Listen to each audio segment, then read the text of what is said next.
عقاشة salaadiinta boqorada isimada iyo madax dhaqameedka kala duwan ee beelaha dega koonfurta Hargeysa galbeedka magaalada Burco iyo waliba deegaano badan oo kamid ah Soomaaliland oo maanta shir jiraad ku qabtay gudaha magaalada Hargeysa ayaa waxay ka hadleen shirweyne ay muddooyinka u dambeeyay qaybqaabadiisa wadeen oo qabsoomadiisa ku aastaysanaa maalinka bariya waxaana madax dhaqameedkaasi kala duwan ay sheegeen in qabsoomada shirweynahaasi dib loo dhigay lana qaban doono 23 bisha 6 ee sanadkan Chief Caaqil Rashid Jambir oo ka tirsan gudida beelaha dega koonfurta Hargeysa galbeedka magaalada Burco iyo waliba deegaano badan oo Soomaaliland kamid ah ayaa ugu horreynba wuxuu faahfaahin ka bixiyay sababaha dib loogu dhigay shirweynahaasi waliba waqtiga rasmiga la qaban doono waxa hore u mudaysnaa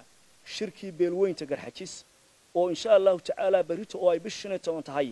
ku beegnaa sidii ay hore u shaaciyeen gudiga guud ee beesha iyo dhammaan mustambeedka beesha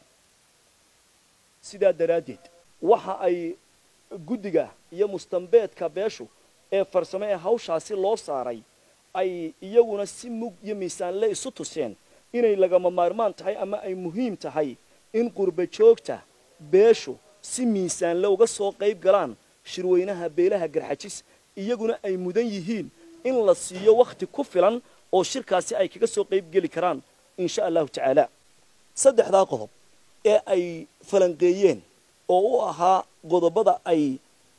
ka baaraan degeen waxay isla qaateen iyaga oo siyaabo fara badan u eegaya inay shirkii oo ku beegnaa maalinta bariya ee 15 bisha Abriil ay dib u dhigaan muddo gaadhaysa ama ku siman ilaa 23 bisha Juun oo ah Rabadaanta dabadeed gudoomiyaha guud ee beelaha dega koonfurta magaalada Hargeysa ee galbeedka magaalada Burco iyo waliba deegaano badan oo Soomaaliland kamid ah Suldaan Axmed Cismaan Cadagude Boqor Raabi iyo madax dhaqameedka kala duwan ee madashaasi fadhiyay ayaa iyaguna waxay sidoo kale sheegeen inay taageersan yihiin waqtigaas loo asteeyay inuu qabsoomo shirweynaha guud ee iskugu imanayaan beelahaasi isla markaana ay kaga arrinsanayaan danaha beeshaasi waxaana ay sidoo kale u mahad celiyeen gudida iyo waliba xubnaha wada qaban qaabada shirweynahaasi dhammaan gudigii farsamada tii qabanqaabada tii guud iyo mustambeedkiba waxa la isla qiray oo la isla qiimeeyay muddadan maanta inay tahay tii ugu dambeynta ahayd ee dhammaan lagu qiimeeyay xaaladda maanta jirta sidaa daraadeed waxa lagu soo ururiyay 23 bisha 6 ee Juun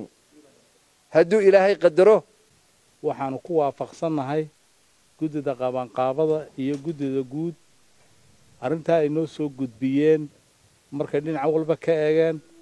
ayaanu annaguna ku waafaqnay waa war la isku raacsan yahay lagu mudaysan yahay waa kelmad mid ah oo dhammaanteed inaga soo baxday kuna soo duceeya diyaar garowgana kaga soo qayb gala waxaanu rajaynaynaa inta waqtigan nooga hadhayna sidii iyo si la mid oo qiimo leh inaad u sii wadi doonno boqolkiiba boqol dhammaanna waxaanu leenahay beelaha garxajisiin intii dhageysa boqol joog iyo gulba joog hambaliyo waxa go'aanka ay gudida qabanqaabada gudida mustambeedka iyo ta guud ay soo go'aamiyeen uu yahay waqti iyo taariikh aqal gala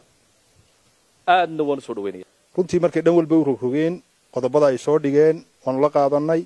ugu dambeyn waxa madashaasi ka hadlay suldaanka guud ee beelaha dega galbeedka magaalada Burco Suldaan Cismaan Suldaan Cali Madar waxaana uu sidoo kale isna taakiidiyay isla markaana uu taageeray qabashada shirweynahaasi oo loo asteeyay inuu qabsoomo 23 bisha 6 ee sanadkan waxaana uu sidoo kale fariin u diray shacabweynaha ka soo jeeda beelahani ku shiraya buurta gacan libaax ee gobolka Saaxil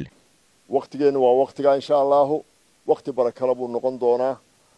dhammaan ha loo diyaar garoobo waqtigaana ha lagu tala galo